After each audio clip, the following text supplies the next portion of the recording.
We have with us Bhavna ma'am today. She will take the session. आज हम सबके सामने जो सबसे पहला प्रश्न उठ रहा है, जो बायफ्रिकेटेड पोर्शन काउंसिल ने दिया है, एक सेमेस्टर हो चुका है, सेकेंड सेमेस्टर के लिए हम बात कर रहे हैं बायफ्रिकेटेड सिलेबस। जो 40 मार्क्स का हमारा पेपर रखा गया है, जिसमें से सबसे पहले जो प्रश्न आने वाला है वो है हमारा प्रस्ताव लेखन। जैसा इतने सालों से आ रहा था कि जो 5 प्रश्न हमारे क्वेश्चन 1 में बच्चों के लिए 5 ऑप्शंस आते हैं, पहले 3 एसे, एक स्टोरी और फिर पिक्चर कंपोजिशन, तो वही रखा गया है। केवल अंक जो है वो 12 कर दिए गए हैं। उसके बाद जो हमारा अगला है क्वेश्चन नंबर 2 जो है वो है पत्र लेखन। पत्र लेखन के अंकों को 8 कर दिया गया है, तो वो 12 और 8 20 हो गए। उसके बाद जो हमारा साहित्य का सेक्शन भी है, उसमें जो हमारी कहानियां हैं, अगर हम संक्षिप्त साहित्य सागर की बात कर रहे हैं, संक्षिप्त कहानियां जो हैं वो 4 ले ली गई हैं। बड़े घर की बेटी, प्रेमचंद रचित, भीड़ में खोया आदमी, जो एक नया चैप्टर है इस बार, जो लास्ट ईयर काउंसिल ने ऐड किया है बुक में, भेड़े और भेड़िया और 2 कलाकार। और संक्षिप्त सागर पद्य की बात करें, काव्य की, तो मेघ है, सूर के पद, विनय के पद और चलना हमारा काम है। नया रास्ता जो हमारा उपन्यास है, उसका 14 से लेके 26 तक के जो अध्याय हैं वो इस जो सत्र में पेपर होने वाला है उसके लिए रखे गए हैं। और एकांकी हमारी 2 एकांकियां हैं, सूखी डाल, सूखी डाली और दीपदार। ये हमारा जो बायफ्रिकेटेड पोर्शन है इस हिसाब से रखा गया है। ये तो हम सभी जानते हैं कि 4 पुस्तकें जो काउंसिल ने बोली हैं, उसमें हर जो स्कूल है अपने बच्चों को 2 ही पुस्तकें करने के लिए कहता है कि 2 ही पुस्तकें जो है उनको चुननी है। तो उसी हिसाब से आई थिंक सबको ये बात काउंसिल की तरफ से, स्कूल के प्रिंसिपल्स की तरफ से क्लियर की जाती है। तो हमें सबसे पहले अपने बच्चों को ये बात बता देनी है कि केवल 2 ही पुस्तकें जो उन्होंने स्कूल में पढ़ी हैं उन्हें ही आप चुने। अगर वो साहित्य सागर कहानियां कर रहे हैं और साहित्य सागर या उसकी कविताएं कर रहे हैं, तो ये 2, या एकांकी संचय या नया रास्ता, जो भी आपने अपने विद्यालय में बच्चों को कराई हैं, 2 ही जो पुस्तकें हैं उसको वो चुने करने के लिए। तो ये था। अगर हम ये हमारा बायफ्रिकेटेड सिलेबस है, ये तो हम सब काउंसिल की तरफ से मिल चुका है, सबके प्रिंसिपल्स ने दिया होगा। अगर अब हम स्पेसिमेन पेपर की बात करें, आप सब लोगों ने स्पेसिमेन पेपर जो काउंसिल ने पब्लिश किया है, आई होप वो सब ने देखा होगा। मैं कोशिश करूँ कि मेरा जो ये पेपर है शायद अगर खुल जाए, कुछ मेरे पीसी में प्रॉब्लम आ रही है, फिर भी अगर आप सबके पास है तो मैं कोशिश करती हूँ सारे प्रश्नों को रीड करने की। मेरा जो मेन मकसद है आपको यही बताना है कि किस तरह से हम देखें कि प्रस्ताव लेखन जो है, क्योंकि हमारे बच्चों को, जो हम पैंडेमिक में बेचारे बच्चे, प्रैक्टिस जो लेखन की जो अभ्यास है वो पूर्ण रूप से छूट चुका है। तो हमें बहुत ज्यादा ध्यान उनका देना है कि वो प्रस्ताव लेखन में किस प्रकार अंक जो है वो प्राप्त कर सके। और जो हमारा प्रस्ताव लेखन का जो हमारा काउंसिल की तरफ से प्रश्न पत्र आता है, सबसे अच्छी बात यह होती है कि बच्चों के पास उसमें भी 5 ऑप्शंस होते हैं। उन 5 ऑप्शंस में से वो कौन सा ऑप्शन चुने। हालांकि हमें तो बच्चों को हर चीज के लिए तैयार करना है। हम ये नहीं कह सकते बेटा प्रस्ताव मत करना या आप कहानी मत करना, आप सिर्फ चित्र वर्णन करना। हमें बच्चों को 5 चीजों के लिए तैयारी रखनी है, उनको करना है। और वो तैयारी हमें किस प्रकार करानी है उसके विषय में थोड़ी चर्चा मैं करना चाहूंगी, जो मुझे लगता है बहुत महत्वपूर्ण है। तो मैं अपनी स्क्रीन को इधर ले जाती हूँ, एक मिनट। कोई स्क्रीन पे स्क्रॉल कर रहा है सर। प्रश्न 1 जो हमारा प्रस्ताव लेखन आएगा, तो सबसे महत्वपूर्ण बात बच्चों को ये जरूर बताइए कि जब प्रस्ताव वो लिखते हैं तो उनको 3 भागों में विभाजित करें। भूमिका दें, उसका एक विषय विस्तार, और एक निष्कर्ष उपसंहार जो है वो अवश्य लिखें। भूमिका बनाते वक्त, भूमिका जब बना रहे हैं जिस विषय को लेकर, ध्यान रखें कि किसी दोहे से आप शुरुआत कर रहे हैं, किसी खूबसूरत मुहावरे से या किसी लोकोक्ति से, महान व्यक्तियों के कथन से, इस प्रकार आप एक सुंदर भूमिका बना सकते हैं। भाषा सरल रखें, स्पष्ट रखें। कई बार बच्चे उलझ जाते हैं, बहुत कॉम्प्लेक्स सेंटेंसेस बनाते हैं, मिश्र वाक्यों का प्रयोग करते हैं। उनको बोलो छोटे छोटे सरल वाक्यों का प्रयोग करें। व्याकरण संबंधी अशुद्धियां ना हो उनकी, वर्तनी संबंधी अशुद्धियां ना हो उनकी, इस बात पर विशेष ध्यान देने की आवश्यकता है। क्योंकि जो हमारा व्याकरण विभाग होता है, जहाँ सबसे प्रस्ताव लेखन है, जहाँ पर बच्चे कितना अच्छा उनकी भाषा पर पकड़ है, यही वहां जांच की जाती है। और उसमें ही बच्चों की जो वर्तनी संबंधी अशुद्धियां होती हैं, व्याकरण संबंधी अशुद्धियां होती हैं, और हम कह सकते हैं कई बार बच्चे विषय जो है उसको समझने में चूक कर देते हैं। तो बच्चों को ये बहुत ध्यान से समझाना है हमें कि जब आप प्रस्ताव लेखन का प्रश्न पढ़ें तो उसे बहुत ध्यान से पढ़ें, क्योंकि कई बार प्रश्न जो होता है वो विभागों में विभाजित होता है। कई भागों में प्रश्न अपने आप में ही कुछ भाग वो डिवाइड कर देती है काउंसिल कि आपको इन इन विषयों पर लिखना है। तो उसी प्रश्न अपने आप में ही आपको बताता है कि भाई मुझे ये 4 बातें जो है आपके प्रस्ताव में होनी ही चाहिए। देखिए, ऐसे जो हमारा सैंपल पेपर आया है उसका पहला प्रश्न है, पुस्तकालय व्यक्ति की अज्ञान के अंधकार से निकालकर ज्ञान के प्रकाश की ओर ले जाता है।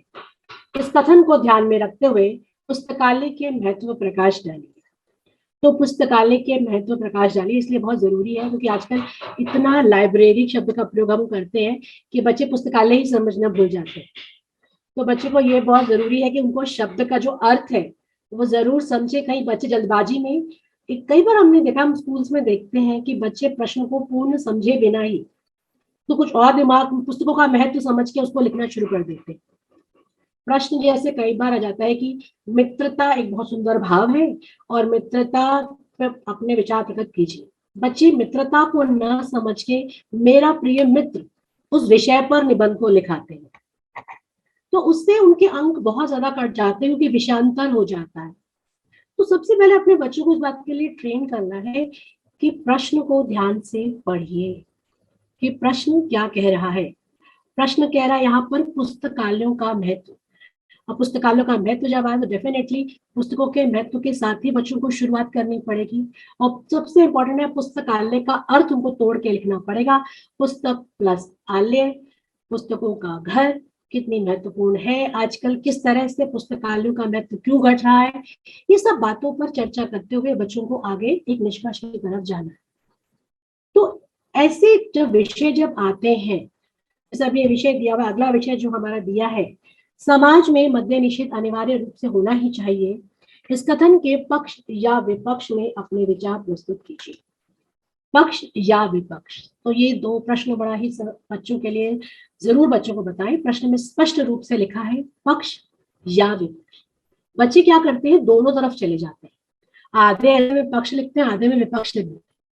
तो उन्हें बताया कि अगर आप इस तरह का प्रश्न चुन रहे हैं तो ध्यान रखिए, आप या तो आप पक्ष में ही लिखेंगे या आप विपक्ष में ही लिखेंगे। वो अलग बात है कि जब आप कंक्लूजन की तरफ जा रहे हैं तो आप, क्योंकि इस विषय पे तो कहीं पक्ष है ही नहीं, जब हम मद्य निषेध की बात कर रहे हैं तो यहाँ तो कहीं है ही नहीं। लेकिन अगर बच्चों के पास कंटेंट नॉलेज कम है तो कहीं कि इस प्रकार के प्रश्नों को करने से वो बचे। अगर आपके पास बहुत सारा ज्ञान है, कंटेंट है, रीडिंग आप करते हैं, बहुत सुंदर है, बहुत अच्छी बात है, आप बिल्कुल चुनिए।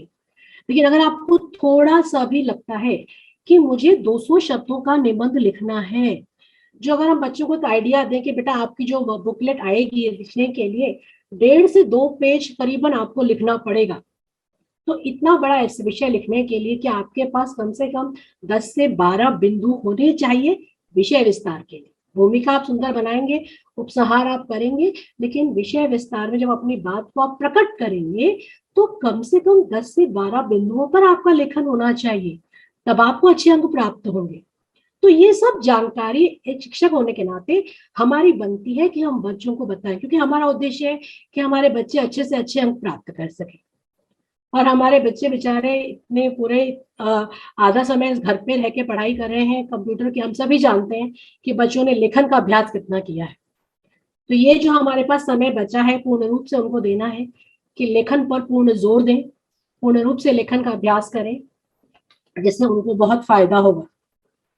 तो ये कुछ बातें हैं ध्यान देने योग्य बातें जो मैंने बताई कि जब आप निबंध लिख रहे हैं, बच्चों को बता रहे हैं कि बच्चे प्रस्ताव लिखें, तो उन्हें किन किन बातों का ध्यान रखना चाहिए।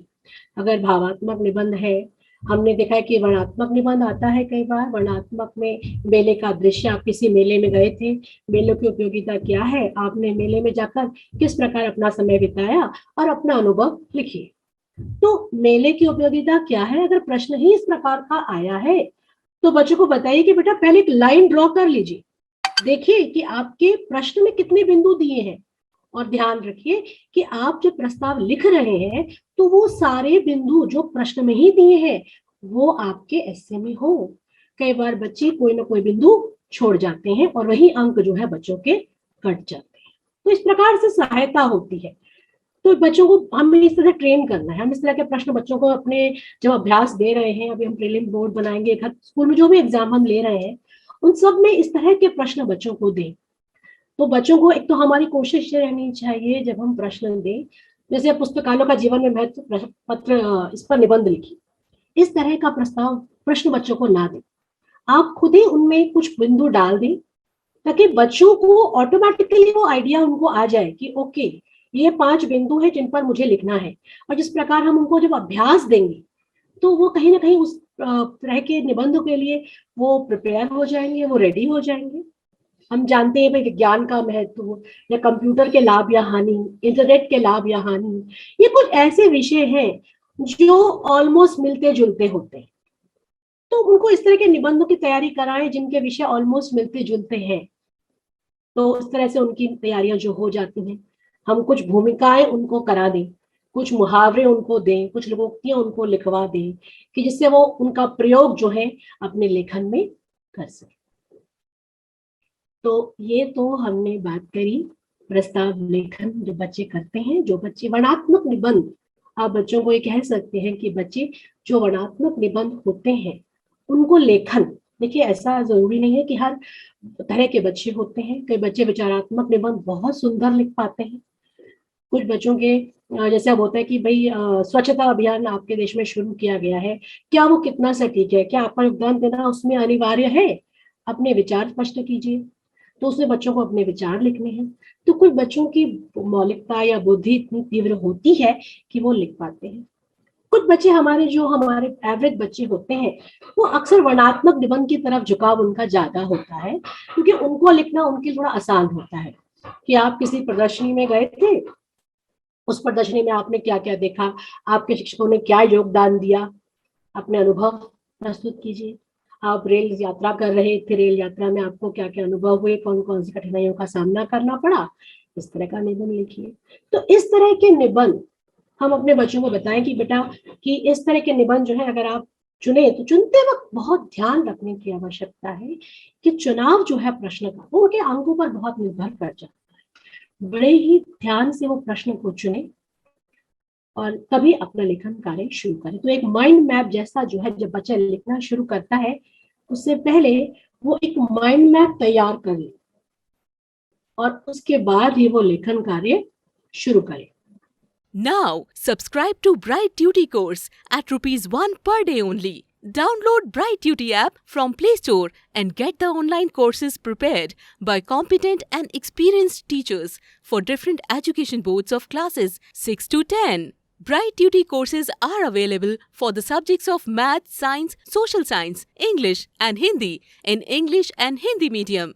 Bright Duty follows 3-step approach, that is learning, assessment and exam preparation. In learning, topic-wise video lectures with explanation of concepts and discussion of textbook examples and questions are available with the solutions. In assessment, topic-wise online MCQ test, practice assignments and chapter-wise question bank are available with the solutions. In exam preparation, previous year's question papers, sample papers and model test papers are available with the solutions. Sign up today on Bright Tutor and avail your courses at affordable prices. कहानी लेखन। कहानी लेखन की जब हम बात करते हैं तो अभी जो 2-3 सालों से प्रश्न पत्र में थोड़ा हम देख रहे हैं कि अलग से कहानी, वो कह रहे हैं कि कहानी या तो अंत इस वाक्य से कीजिए या शुरुआत इस वाक्य से कीजिए। तो इस तरह से कहानी लेखन आता है, लेकिन कभी भी इस तरह के स्पष्ट रूप से ये नहीं कहा गया कि इस तरह से ये प्रश्न आएंगे। जैसे हमेशा से आता रहा है कि उक्ति दे दी जाती है कि अब पछताए हो क्या, चुरिया चुग गई खेत, इस उक्ति को अगर बना कर कहानी लेखन कीजिए। तो हमें अपने बच्चों को हर तरह के लिए तैयार करना है। चाहे अगर उक्ति दी है तो उक्ति का अर्थ बच्चे लिखें, उसका स्पष्टीकरण करें और उसके बाद उस उक्ति से आधारित कहानी लेखन वो करें। कहानी लिखते वक्त वो ध्यान रखें कि कहानी जो हो उद्देश्यपूर्ण हो, भाषा जैसे हम बात कर रहे हैं सहज हो, सरल हो, सुबोध भाषा हो, उसमें मौलिकता होना जरूरी है। बच्चे कई बार पंचतंत्र की कहानियां लिख देते हैं, कोई किसी फिल्म की स्टोरी जो है वो डाल देते हैं एज इट इज। तो इस पर ध्यान हमें बच्चों को ये अभ्यास कराना है कि अगर वो कहानी को चुनते हैं तो मौलिकता जो है वो बहुत जरूरी है। यदि किसी काल्पनिक घटना पर भी वो लिखते हैं तो ध्यान रखें कि इतनी हो कि जीवन जगत से समानता रखने वाली हो। अब हम बच्चों को कहानी लेखन लिखने के लिए जब हम तैयारी करवा रहे हैं तो कई बार बच्चे शिकायत करते हैं कि मैम स्टोरी जो है ना बहुत लंबी नहीं खींच पाते, हम बहुत जल्दी खत्म कर देते हैं, हमारी बहुत छोटी में ही कहानी खत्म हो जाती है। हमें बच्चों को ये बताना है कि किस प्रकार कहानी को विस्तार आप दे सकते हैं। तो किन किन बातों का वो ध्यान रखें जब कहानी लेखन किया जा रहा है। अब कहानी में पात्र जरूर हो, कहानी को एक स्थान दे कि कहानी गांव में है, शहर में है, जंगल का एक बहुत बड़ी पुरानी, हमें समय जरूर रखें, गति जो है उसकी रोचकता का ध्यान रखें, संवाद रखें ताकि कहानी को विस्तार मिले, लोकोक्तियां रखें, विशेषण, उचित विशेषण शब्दों का प्रयोग करें।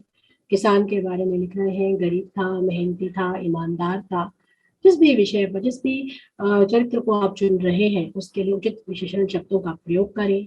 पात्रों को आप इसमें डालें, लोकोक्तियां जैसे मैंने बोला प्रस्ताव के लिए भी उपयोगी है, वैसे ही कहानी के लिए भी उचित विशेषण शब्दों का प्रयोग करें और उसके बाद उसे एक स्वाभाविक अंत अवश्य दें। कई बार बच्चे जो हैं कहानी की अब्रप्ट एंडिंग कर देते हैं, उन्हें लगता है बहुत देर हो गई, बहुत उसे लिख रहे हैं, अचानक से वो खत्म कर देते हैं।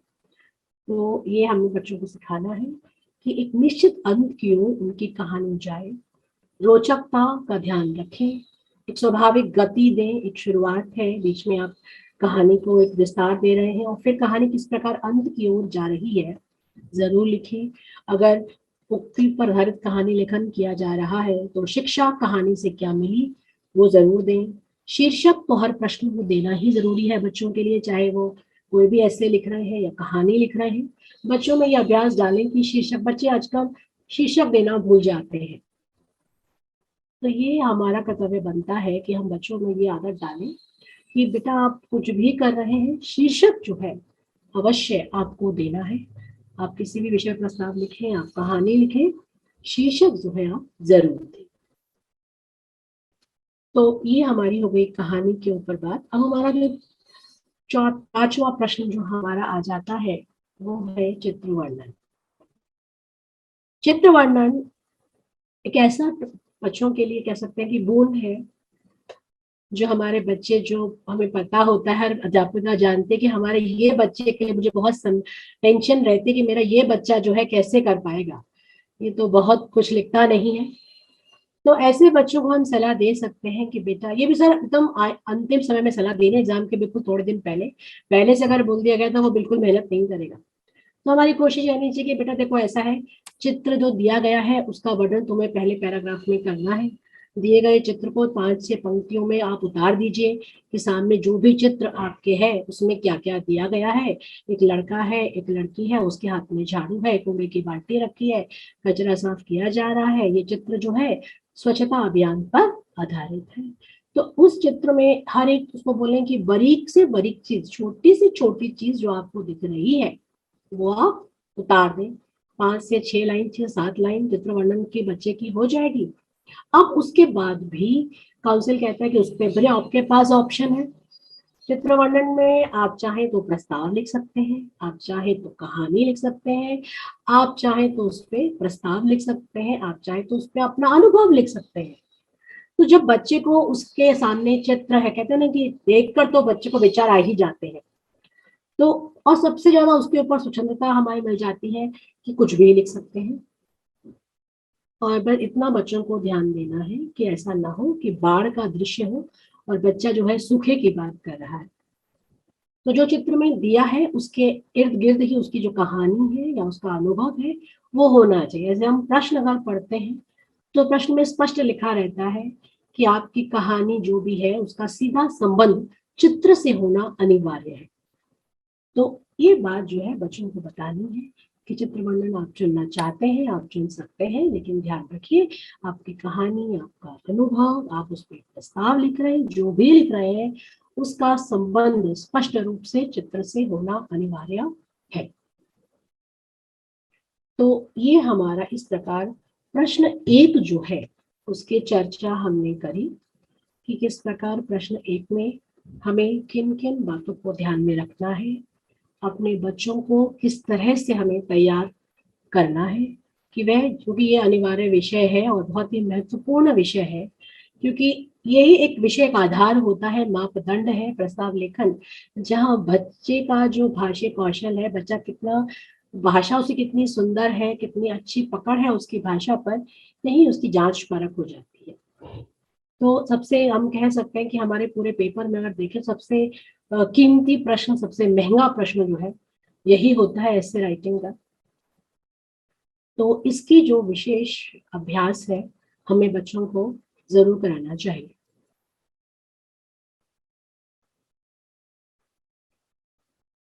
ओके, इसके बाद हम चलते हैं दूसरे अपने प्रश्न की ओर। ये हमने चित्र वर्णन की बातें करी कि शीर्षक दिया जाए चित्र का वर्णन आप 6 से लाइनों में कीजिए। अगर आप कहानी लिख रहे हैं या प्रस्ताव लिख रहे हैं तो उन्हीं बातों का ध्यान रखेंगे जो हम बाकी प्रश्नों में कर रहे हैं। इसके बाद हम आ जाते हैं प्रश्न 2, पत्र लेखन की ओर। पत्र लेखन एक बहुत ही विषय, बहुत सुंदर विषय हमारे बच्चों के लिए आ जाता है। औपचारिक पत्र और अनौपचारिक पत्र, दोनों पत्रों की तैयारी हमें बच्चों को करानी चाहिए। बच्चों को ये छूट न दें कि नहीं बेटा आप एक ही प्रकार का पत्र कर लीजिए, आप किसी को करिए, दोनों में ऑप्शन तो आने ही वाला है। तो ये अक्सर हम ये भूल कर देते हैं और बच्चों को तो बहाना ही चाहिए। तो क्योंकि एक मैंने हमेशा मैं बच्चों को बोलती हूँ कि आप नहीं जानते कि किस तरह की भाषा का प्रश्न में कोई शब्द का प्रयोग हो जाए, उसका अर्थ आपको ना आता तो आप अटक जाएंगे और उसके कारण आपके पूरा विषय जो है वो गलत हो जाएगा। तो इसलिए अच्छा है कि हम अपने बच्चों को दोनों ही प्रकार के पत्रों की तैयारी भली भांति उनको कराएं, ताकि वो बोर्ड एग्जाम में किसी भी तरह से अटके ना और वो अपने विषय को अच्छी प्रकार से उसको लिख कर आए।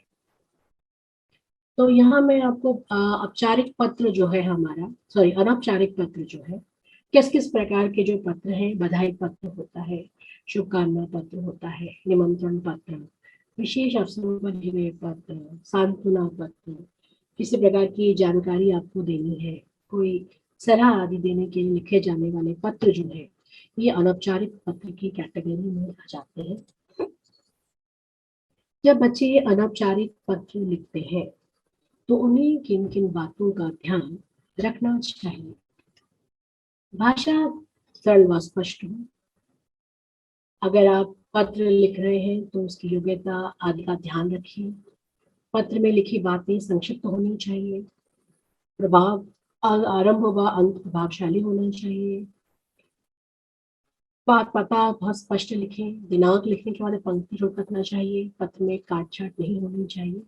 बच्चे अक्सर जो है हम सभी जानते हैं कि जो पत्र लिखकर एग्जाम में बच्चे बैठते हैं तो कहीं ना कहीं नर्वसनेस बच्चों पर होती है।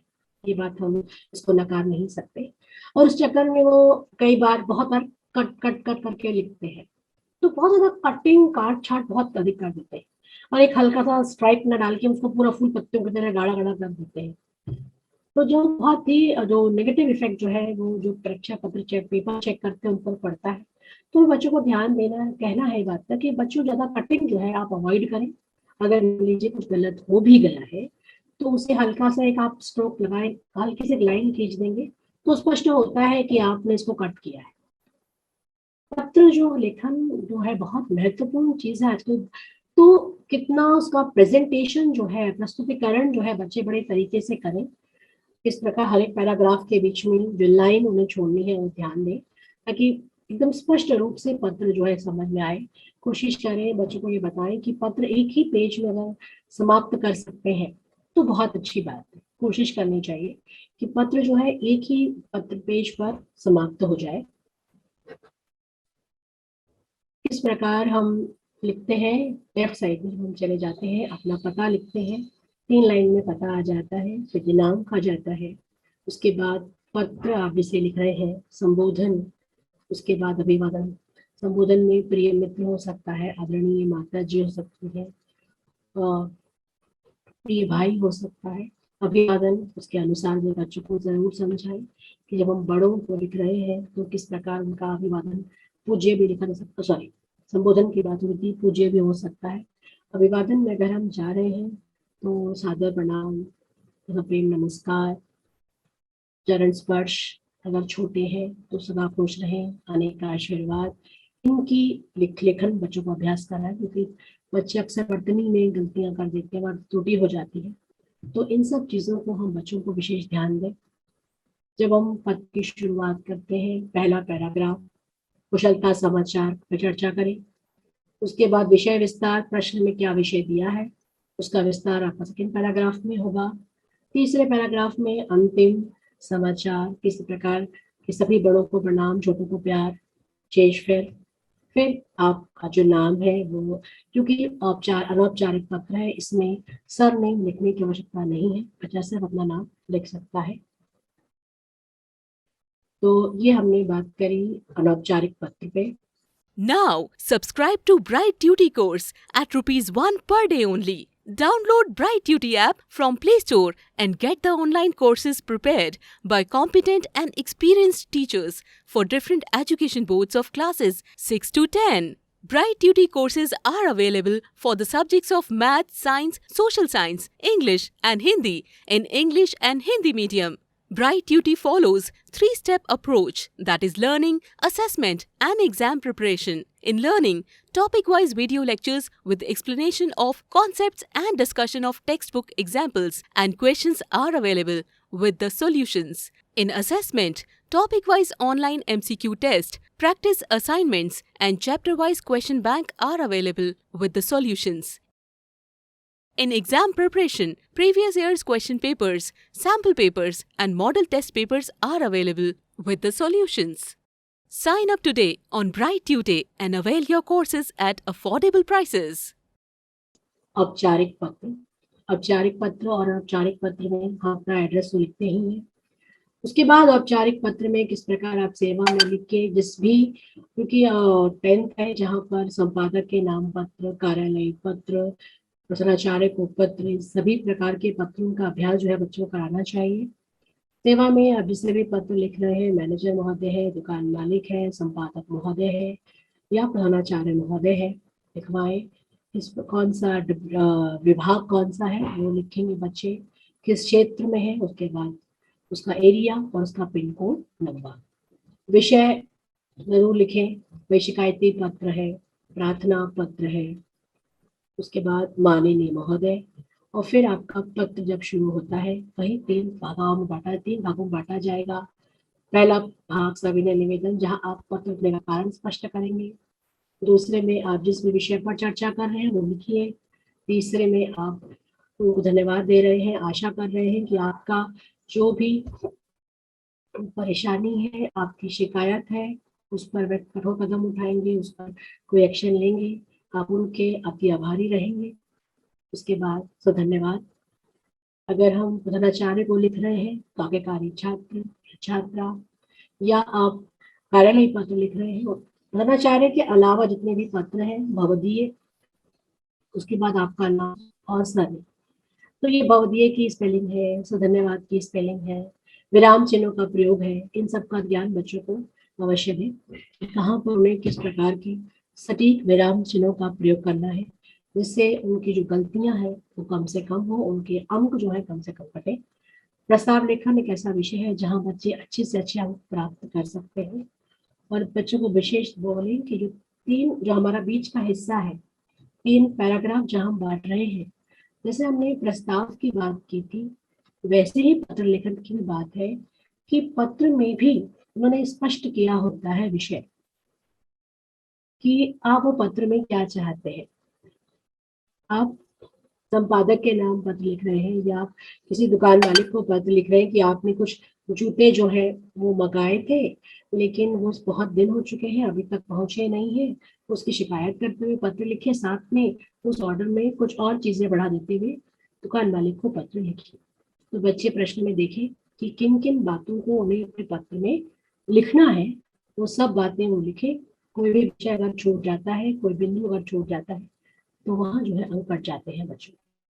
तो बार बार मैं एक ही बात को रिपीट कर रही हूँ कि बच्चों को ये बात विशेष तौर पर सिखाएं कि प्रश्न पत्र को ध्यान से पढ़ना अनिवार्य है, जल्दबाजी ना करें। बच्चे कई बार पहला अक्षर पढ़ के निर्णय ले लेते हैं कि हमें क्या लिखना है, तो उनको ये अभ्यास कराना है कि नहीं, आप थोड़ा समय दीजिए अपने प्रश्न पत्र को, उसको प्रश्न को पढ़िए और उसके अनुसार उसे समय दीजिए। और ये भी हमें ध्यान रखना है कि बच्चों को समय किस प्रकार से वो अपना मैनेज करें। ये हमें बच्चों को, क्योंकि अब आज का हमारे बच्चों को लिखने का अभ्यास नहीं रहा है, तो हमें ये उनको सैम्पल पेपर्स आप स्कूल में बना बना के बच्चों को दें किस प्रकार वो 1.5 घंटे में अपने इस पेपर को निपटाएं। तो कितना समय वो अपने एस्से को दें और कितना समय लेटर में दें, उसके बाद उन्हें 2 एक्सट्रैक्ट और करने हैं, उस पर वो लिखें। क्योंकि सबसे अधिक समय जो है बच्चों का व्याकरण के विभाग में ही चला जाता है, क्योंकि जब हम साहित्य की बात करते हैं तो कहानियां पढ़ी हुई होती हैं हमारी कहानियां, तो बच्चे फिर भी उसको थोड़ा स्पीड से कर पाते हैं। लेकिन जो प्रस्ताव लेखन का बात आती है या पत्र लेखन की बात आती है, तो वहाँ उनका समय ज्यादा चला जाता है। तो हमें उनको ध्यान रखना है कि बेटा समय जो है उसका नियंत्रण रखें, बह ना जाए भावनाओं में। कुछ बच्चे हमारे इतना अच्छा लेखन करते हैं कि वो लिखते चले जाते हैं और समय सीमा का ध्यान नहीं रहता। तो ट्रेन करें कि भाई 25 मिनट का समय या 20 मिनट से 25 मिनट के समय में आप किसी प्रकार भी अपने ऐसे को समाप्त करें, और 15 मिनट समय आप अपने लेटर राइटिंग को दें, तो आपका एक समय जो है बैलेंस रहेगा और कुछ समय आपके पास बचेगा, ताकि आप वापस अपने पेपर को चेक कर सकें। क्योंकि जल्दबाजी जब पेपर लिखते हैं बच्चे, तो कहीं ना कहीं आती हुई गलती स्पेलिंग्स भी रॉन्ग हो जाती हैं। तो एक जो रिविजन है पेपर का वो बहुत जरूरी है। तो उन्हें हमें बताना है कि किस तरह से वो अपने समय को विभाजित करें और जिस तरह से वो पूर्ण समय पर अपना पेपर जो है वो सॉल्व कर सके।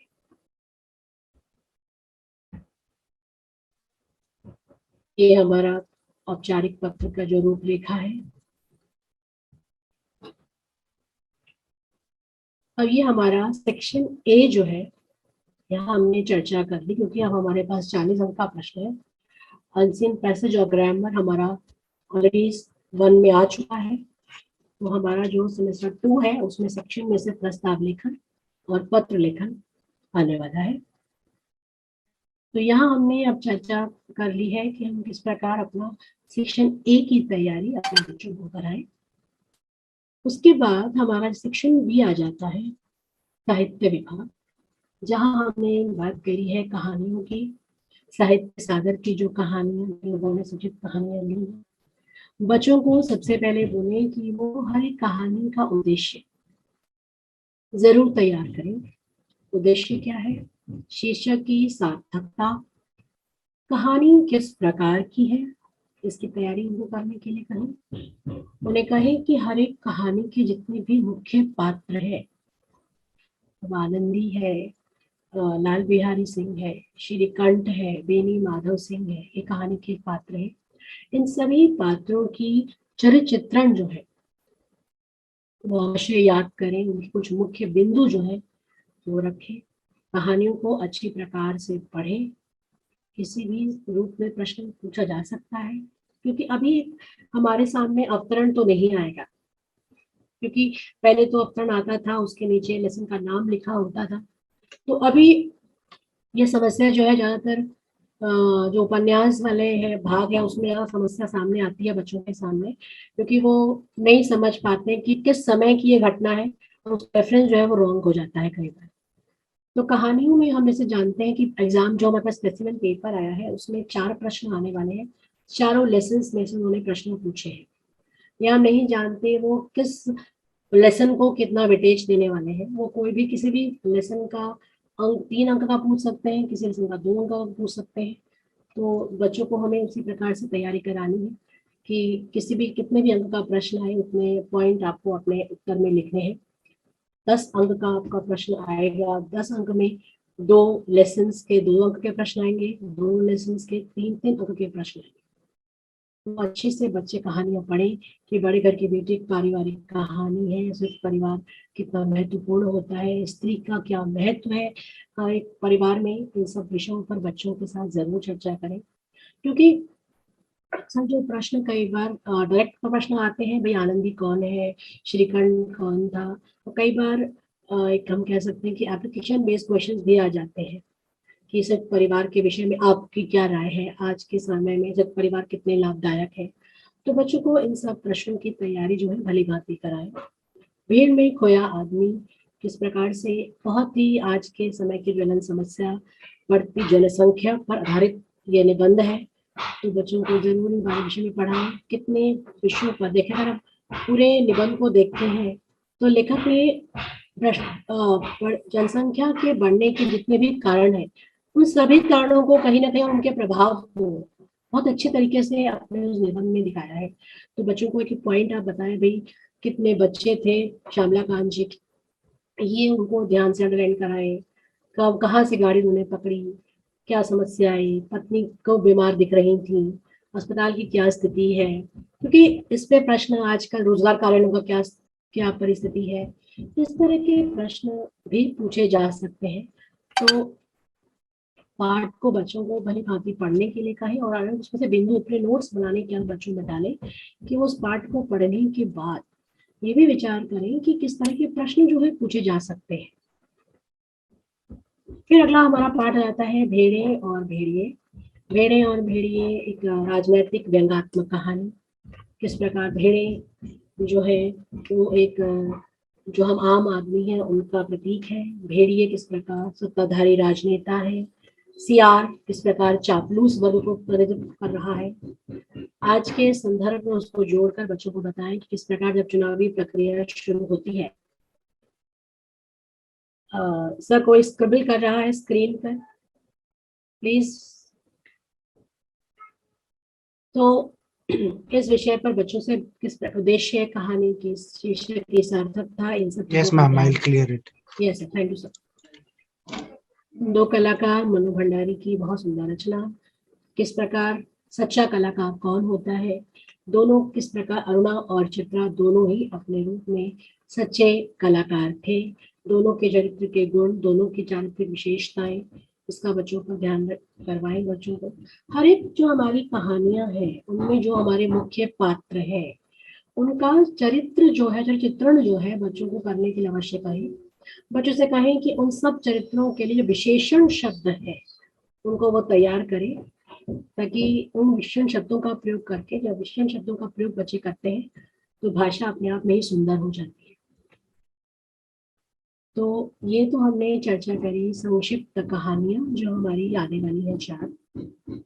Now, subscribe to Bright Duty course at ₹1 per day only. Download Bright Duty app from Play Store and get the online courses prepared by competent and experienced teachers for different education boards of classes 6 to 10. Bright Duty courses are available for the subjects of Math, Science, Social Science, English and Hindi in English and Hindi medium. Bright Duty follows 3-step approach, that is learning, assessment and exam preparation. In learning, topic-wise video lectures with explanation of concepts and discussion of textbook examples and questions are available with the solutions. In assessment, topic-wise online MCQ test, practice assignments and chapter-wise question bank are available with the solutions. In exam preparation, previous year's question papers, sample papers and model test papers are available with the solutions. Sign up today on Bright Tutor and avail your courses at affordable prices. हमारी जो poetry है, poem section है, मेघाए, बहुत सुंदर कविता, जहाँ पर मेघाए कविता जो है, इस कविता में किस प्रकार से हम कह सकते हैं कि कवि ने अपने दिखाया है कि उसको मानवीकरण जो किया है कवि ने उसका बच्चों को। सबसे महत्वपूर्ण चीज यह है कि सिर्फ कविता है जिसमें से बच्चों को शब्दार्थ का जो अभी तक स्पेसिमेन हमारे पास आया है उसके अनुसार कविता ही है जिसके शब्दार्थ पूछे गए हैं। तो बच्चों को जब हम लिखवा रहे हैं, केंद्रीय भाव लिखवा रहे हैं या भावार्थ लिखवा रहे हैं, शब्दों के अर्थ जरूर लिखवाएं, क्योंकि पिछले जो हमारे एग्जाम होते थे उनमें भी अगर हम देख रहे हैं कविताओं के प्रश्न जब आ रहे हैं तो एक प्रश्न जो है वो शब्दार्थ का आता ही है। 3 अंक के लिए 6 शब्द वो देते हैं, तो ये बहुत अच्छा मौका है बच्चों के पास अंक प्राप्त करने का। अगर 3 अंक का प्रश्न शब्दार्थ का आ गया तो 4 कविताएं हैं, उनके सभी जो कठिन शब्द हैं उनको लेकर आइए और बच्चों के सबको शब्दों के अर्थ लिखवाइए और बच्चों को बोलिए कि जरूर आप याद करें। तो ये बहुत बड़ा काम है। पोएट्री सेक्शन में से जो स्पेशल पेपर्स हमने देखे हैं उसमें से शब्दार्थ जो है वो जरूर बच्चों को कराएं। मेघाए में किस प्रकार मानवीकरण किया गया है बच्चों को जरूर बताएं। कविता के प्रश्नों के लेखन जो है अभ्यास कराएं, बच्चों को आप लिखवा दें अपनी तरफ से किस प्रकार से इसमें जुहार करी का क्या अर्थ है यहाँ पर, या परात भर लाया ताल, तो वो किस प्रकार से प्रयोग हुआ है आप लिखवा दें। केवल बच्चों को बोल लिखवाने का आप उनको नोट्स दें, ताकि वो, क्योंकि कई बार क्या होता है बच्चे इतनी सुंदर भाषा का प्रयोग कविताओं में नहीं कर पाते, तो अगर आप उन्हें लिखवा दें तो उनका जो भाषा है वो सुदृढ़ हो जाती है, बड़ी अच्छी हो जाती है और उनकी अभिव्यक्ति बहुत सुंदर हो जाती है। तो इस पर ध्यान दें। सूर के पद, हमारे सूरदास जी के जो 3 पद है उनमें उसमें सूरदास जी, और हमने ये भी देखा कि अभी इस सेमेस्टर से हम देख रहे हैं कि कवि परिचय जो है उस पर भी प्रश्न, हमारे स्पेसिमेन में भी कवि परिचय, तुलसीदास जी का परिचय पूछा गया है। तो जो लास्ट सेमेस्टर जब हुआ था तो जो काउंसिल की जो हुई थी, उन्होंने जो आयोजन किया था अपनी तरफ, उन लोगों ने जो ट्रेनिंग दी थी उस समय उन्होंने बोला था कि भाई जो कवि परिचय है वो बच्चों को जरूर पढ़ने के लिए कहें। तो हम ये तो इसलिए इस भी हम सोच के चलते हैं, मानकर चलते हैं कि बच्चों को ये बोलना है कि हमें जो कवि है उनका परिचय जो बुक में दिया गया है जरूर उसकी तैयारी करें, उसको याद करें, उसे पढ़कर अवश्य जाएं। तो ये पोएट्री सेक्शन की बात हुई। बच्चों को शब्दार्थ कराएं, उनका भाव उन्हें अच्छे से सिखाएं। आप चाहें तो आप बच्चों को लिखवा दीजिए उनके अर्थ, ताकि बच्चे आसानी से उसका प्रयोग कर सकें, लिखित भाषा उनको अपना व्यक्त करने के लिए मिल जाए। विनय के पद तुलसीदास जी की सुंदर पद जो दिए हैं उसमें आप स्पष्टीकरण आप सब पढ़ाते ही हैं।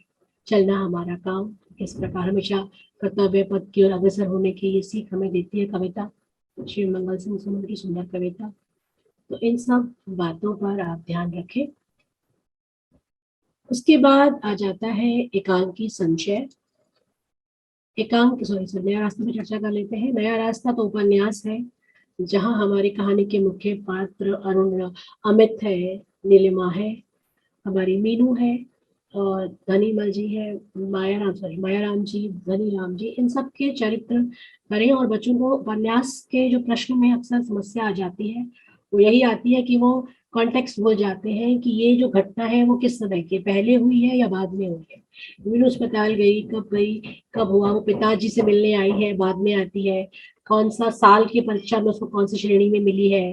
नीलिमा का जब रेफरेंस आ रहा तो नीलिमा कब आई है उसके पास, उसकी बहन आशा जो है विवाह हो चुका है उसके बाद। तो बच्चों को ये देख कहीं कि ये बहुत ध्यान से नॉवल का जब प्रश्न पढ़ रहे हैं तो ध्यान से पढ़े, क्योंकि अभी एक्सट्रैक्ट बेस्ड प्रश्न तो नहीं आएगा, तो हो सकता है कि सीधा स्पष्ट प्रश्न आए। फिर भी हमें बच्चों को हर प्रकार से तैयार रखना है। तो अब बच्चे बार बार उपन्यास को पढ़ें अच्छी तरीके से, उसके मेन जहाँ पर सीरीज जहाँ घटनाक्रम आ रहा है उस घटनाक्रम को पॉइंटर्स बना के वो लिखें, ताकि उनको किसी प्रकार की समस्या का सामना न करना पड़े। जब एकांकी संचय की बात आ जाती है तो एकांकी आ रही है सूखी दाल और दीपदान। सूखी दाल पारिवारिक कहानी से परिवार को दिखाती किस प्रकार एक बड़ा परिवार जो है और किस प्रकार नई लड़की के आने पर जो पढ़ी लिखी है परिवार में किस तरह से तालमेल होता है, क्या समस्याओं का सामना करना पड़ता है। तो अगर हम इस तरह से बच्चों को एक चित्र बनवा दें कि किस प्रकार से वो परिवार वृक्ष जो है बनाए, तो उनको ये समझने में बड़ी आसानी हो जाएगी कि कौन क्या है। तो नहीं तो भूल जाते हैं बेचारे बच्चे कि ये क्या है वो क्या है। तो इस तरह एक चित्र जो है परिवार वृक्ष जो है, आप वृक्ष परिवार बनवा दीजिए बच्चों को, उनको बोलिए आप अपने हिसाब से बना बना कर लाइए, तो इस चित्रों को नाम याद रखने में उनको बड़ी आसानी हो जाती है। फिर किसका चरित्र किस प्रकार का है, दादा जो मूल राज है उनके चरित्र में क्या विशेषता है, छोटी बहू बेला जो आती है वो एक पढ़ी लिखी लड़की आती है, किस तरह से वो व्यवहार, तो एक बार को लगता है कि परिवार में कोई मुझे पसंद ही नहीं करता। तो अक्सर जो एकांकी है उसमें से हम देखा कि सीधे स्पष्ट रूप के प्रश्न आते हैं, लेकिन किस प्रकार से एप्लीकेशन बेस्ड क्वेश्चन भी उसमें पूछे जा सकते हैं कि जो एक परिवार है उसका व्यवहार किस प्रकार होना चाहिए, जो घर के बुजुर्ग है उनका क्या भूमिका परिवार को बांधे रखने में होती है, किस प्रकार से नई पीढ़ी को समझकर आगे चलना चाहिए। इन सब विषयों पर चर्चा हमें करनी चाहिए बच्चों के साथ। और दीपदान जो है तो ऐतिहासिक कहानी है हमारी, किस प्रकार दाइमा पन्ना दाइमा होती है, किस प्रकार अपने बेटे का वो अपने राजा के बेटे को बचाने के लिए अपने बेटे का बलिदान देती है। तो इस तरह के जो प्रश्न है बच्चों को हमें तैयारी करानी है कि पृष्ठभूमि किस प्रकार की है, इस पर ध्यान दें, मुख्य पात्रों के चरित्रों पर ध्यान दें बच्चों को ध्यान से, क्योंकि एक डायलॉग्स रहते हैं इसमें, लेकिन अभी वो समस्या हमारे सामने नहीं है। पहले ये प्रश्न तो भाई हम बच्चे कंफ्यूज होते हैं डायलॉग किसका है, लेकिन अभी तो प्रश्न स्पष्ट आने वाले हैं, एक्सट्रैक्ट तो नहीं आने वाला है, स्पेसिमेन जहां तक हम देख रहे हैं। तो वो समस्या तो बच्चों के सामने आनी नहीं चाहिए, उनको बस सीक्वेंस जो है वो याद रखना है, घटना क्या, कर्म किस प्रकार घटा है, किस समय किसने कहा क्या कहा गया, उन विषयों पर चर्चा जो है वो जरूर करें। हेलो हाँ मैम, मुझे आपको एक प्रश्न पूछना था। मैम, हाँ, सबसे पहले बात तो यह है कि आपने बहुत अच्छे से हमें जानकारी दी, लेकिन मुझे एक प्रश्न पूछना है। जैसे कि साहित्य सागर और एकांकी, तो इन पर जब प्रश्न पूछेंगे तब लेखक का परिचय भी पूछेंगे? मैम इसके विषय में हम कुछ कह नहीं सकते स्पष्ट रूप से, क्योंकि पिछली बार जो फर्स्ट सेमेस्टर आया है उसमें प्रश्न हाँ, पूछे गए हैं, और पिछली बार अच्छा, ये कहा गया था कि जितना पाठ्य पुस्तक में जानकारी दी गई है उतनी जानकारी हम बच्चों को जरूर कहें कि उसे पढ़कर जाए। ओके, तो आप इस ठीक तरह है, ओके। और एक छोटा सा यूं ही प्रश्न है कि अभी जितने आपने लेसन अभी हमें कहे वही आएंगे, फर्स्ट सेमेस्टर के लेसन फिर से नहीं देंगे ना इस एग्जाम में, सेकंड एग्जाम में? आई होप आपको बाइफर्केटेड सिलेबस मिला होगा, आपके प्रिंसिपल ने हाँ आपको प्रोवाइड किया होगा। हाँ हाँ, फिर भी ऐसे एक आशंका मन में थी तो पूछ लिया। नहीं नहीं नहीं, हाँ हम ओके भी ओके अपने बच्चों को उसी से हिसाब से करा रहे हैं ma'am, don't worry. Okay okay, thank you, धन्यवाद।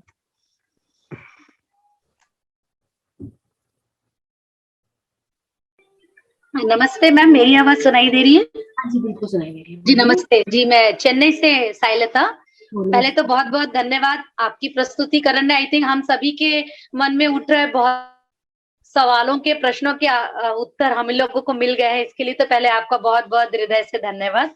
बस मुझे सिर्फ एक ही शंका थी कि जब मैंने वो जो स्पेसिमेन में क्वेश्चंस देखे थे उसमें क्या क्या था, जैसे जो साहित्य सागर है उसमें मल्टी क्वेश्चंस पूछ लिए गए हैं, जैसे चारों कविताओं, चारों कहानियों से क्वेश्चन, तो ऐसी भी क्वेश्चन पूछने की संभावना है? मैम ऐसा ही मैंने जिक्र किया आपके साथ कि क्योंकि पहले क्या होता था, एक जी। अवतरण देते थे और अब जी। उसी एक ही पार्ट पर 4 प्रश्न आते थे। जी जी स्पेसिमेन हम लोगों को काउंसिल से मिला है, जी तो वो काउंसिल ने अभी रिलीज किया है, उसके अकॉर्डिंग तो वो 4 प्रश्न पूछ रहे हैं चारों लेसन में। ओके, हमें तो बच्चों हम बच्चों को ऐसे प्रिपेयर कर सकते हैं, दोनों तरफ से हम प्रिपेयर कर ले तो बच्चों के लिए सही है। बिल्कुल बिल्कुल, क्योंकि हमें अगर वो अभ्यास कराना है तो हर जी एक जी एस्पेक्ट के करवाइए, एग्जाम के लिए बच्चे अपने आप ही प्रिपेयर हो जाएंगे। जी जी जी, thank you so much ma'am, and take care of your health ma'am. Thank you so much.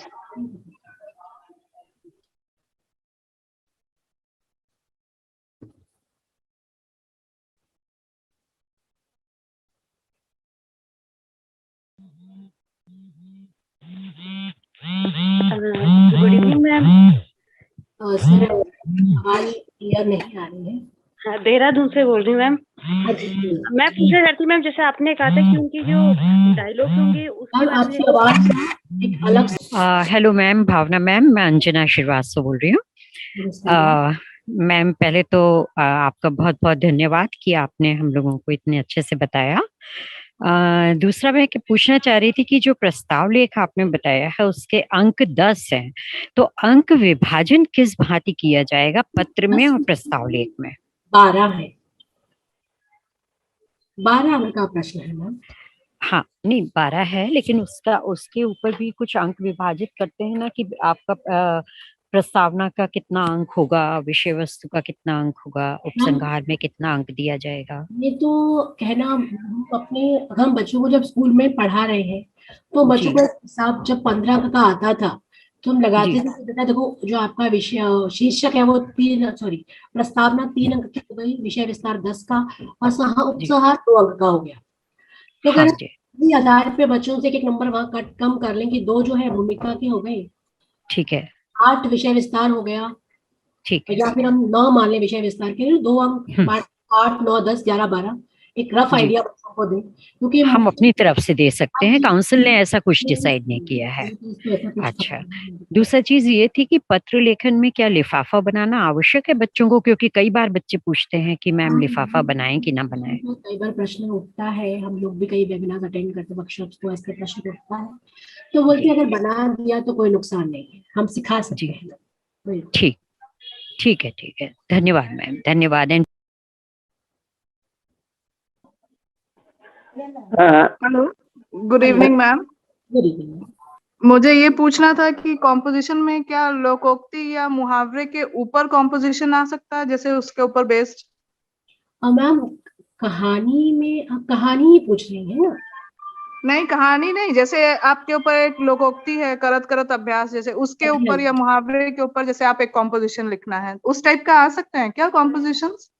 अगर देखो मैम, ये तो मैं नहीं बोल सकती क्या आ सकता है क्या नहीं आ सकता, हम उसके आधार पर बात करते हैं, चर्चा का, हम सब यहाँ पर बहुत सारे लोग हैं, बहुत अनुभवी बैठे हैं यहाँ पर, तो हम यही चर्चा, जो हम पुराने प्रश्न पत्र अगर आप देख रहे हैं तो उन प्रश्न पत्रों को आधार बनाकर ही हम आगे की चर्चा करते हैं, उनको ही हम जी जी। रिसर्च। तो कई बार बच्चों को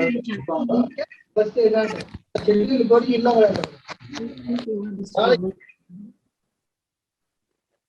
मैम आप हैं लाइन पर? जी जी। हाँ, तो बच्चों को हम हर तरीके से प्रिपेयर कराते हैं, अगर आ भी गया तो कोई समस्या नहीं है, बच्चे को अभी अच्छा निबंध लिखना है, उनको समझाए कि अच्छा। प्रश्न क्या है, इसका अर्थ अभ्यास के ऊपर है कि जितना अभ्यास करते जाते हैं कोई नामुमकिन चीज जो है, जो पत्थर पर निशान पड़ जाता है जी जी वो नहीं बदल सकता। जी। तो ये ठीक है, धन्यवाद मैम, आ थैंक यू सकता सो मच, है कि ना। And take care please. Sir are we done? Yes, ma'am. I think we have taken almost many questions. So, ma'am, with this, we'll end. Hello अच्छा, someone is there. Hello, Yes, ma'am. We'll take the last question. बोलिए Yes. ma'am. Yes. Good evening ma'am. Good evening. मैं ये कहना चाह रही थी ma'am कि हम लोग जो पत्र लेखन करवाते हैं, पत्र लेखन में जैसे कि सब में अलग अलग मार्क्स होना चाहिए, अंक होना चाहिए ना, हाँ जी। कि स्टार्टिंग से जो अपना पता लिखा है, उसके बाद डेट है, उसके बाद लाइन से जो हम लोग लिखवाते हैं, तो उसमें कैसे कैसे अंक होंगे, ये अंक विभाजन यदि आप बता देते तो बढ़िया। मैम ये हमारे अपने ऊपर है कि हम अपने बच्चों को किस प्रकार से प्रस्ताव लेखन में अंक दें, और ये जब आप अंक विभाजन करना चाहें तो आप देखें कि बीच का जो हिस्सा है, जब बच्चे सविनय निवेदन से शुरू कर रहे हैं और आधी आभारी रहूंगा, ये जो 3 हमारे पैराग्राफ्स है, इसको आप मैक्सिमम मार्क्स दीजिए, क्योंकि बच्चे क्या करते हैं, सिर्फ पत्र पता कर लेते हैं, उनको पता है कि यहीं हमको मिल जाएंगे, लिखने की जरूरत नहीं है। तो जहां तक जो अनुभवी लोगों से जब हम चर्चा करते हैं, जो उनकी हमने बातें सुनी है, तो वो यही कहते हैं कि जो बीच का जो पार्ट रहता है, जो भूमिका, विषय विस्तार, उपसंहार है, वो ज्यादा अंक का रहता है। तो हम ये मान लें कि 6 अंक जो है वो बीच वाले हिस्से के लिए, ऊपर और नीचे का जो एड्रेस और संबोधन, अभिवादन या हमारा ये है, उसको हम 2 अंक में दे सकते। Yes ma'am. Yes, thank you, ma'am. Now, subscribe to Bright Duty course at ₹1 per day only. Download Bright Duty app from Play Store and get the online courses prepared by competent and experienced teachers for different education boards of classes 6 to 10. Bright Duty courses are available for the subjects of Math, Science, Social Science, English and Hindi in English and Hindi medium. Bright Duty follows 3-step approach, that is learning, assessment and exam preparation. In learning, topic-wise video lectures with explanation of concepts and discussion of textbook examples and questions are available with the solutions. In assessment, topic-wise online MCQ test, practice assignments and chapter-wise question bank are available with the solutions. In exam preparation, previous year's question papers, sample papers and model test papers are available with the solutions. Sign up today on Bright Tutor and avail your courses at affordable prices.